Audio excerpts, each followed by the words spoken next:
parle. Chaque jour, Charles et Carole vous présentent la leçon de l'école du sabbat.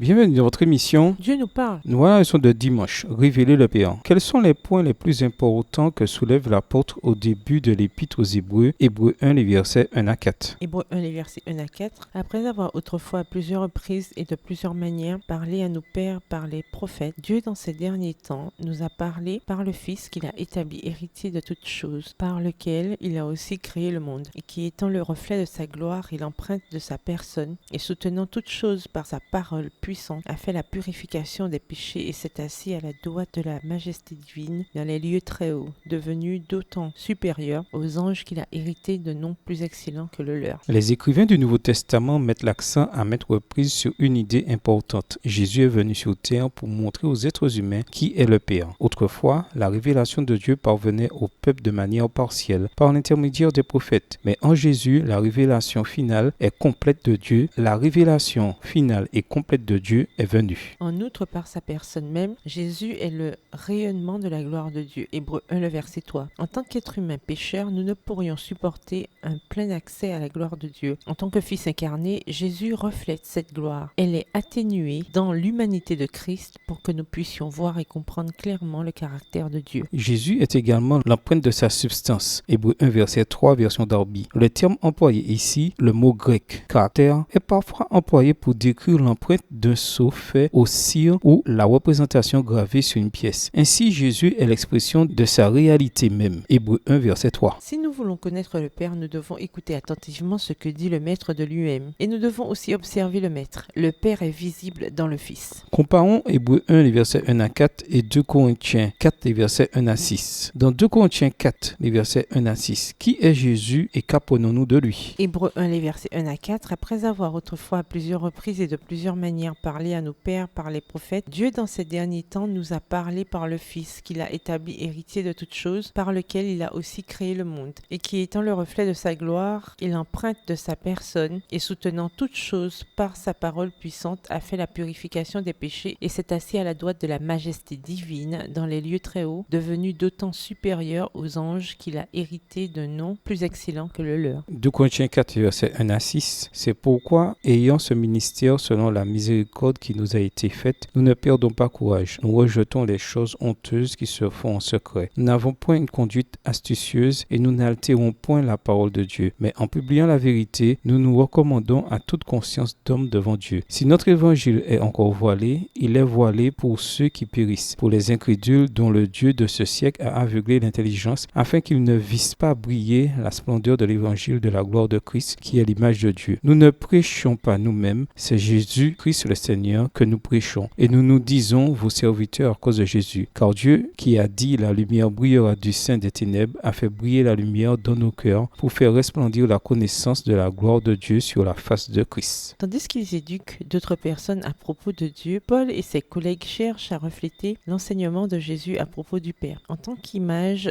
de Dieu. 2 Corinthiens 4, verset 4. Jésus nous a apporté la connaissance sur Dieu le Père. De la même manière, Paul évite la tromperie et la déformation de la parole de Dieu, et à la place présente la vérité clairement. 2 Corinthiens 4, le verset 2. Tout comme Dieu, à la création, a utilisé la lumière pour dissiper les ténèbres, il nous a donné son Fils, Jésus, pour dissiper les fausses idées sur lui et pour nous montrer la vérité à son sujet. C'est sur le visage du Christ que nous trouvons la connaissance la plus claire de Dieu. 2 Corinthiens 4, verset 6. Jésus reflétait avec précision le Père, et nous sommes, nous aussi, appelés à le faire, puisque nous sommes invités à être les imitateurs de Dieu, puisque vous êtes ses enfants bien-aimés. Éphésiens 5, le verset 1, la version second 21. Qu'est-ce que cela signifie et que peut-on apprendre de Jésus concernant la manière d'être des imitateurs de Dieu? Au revoir. Et à demain si Dieu veut.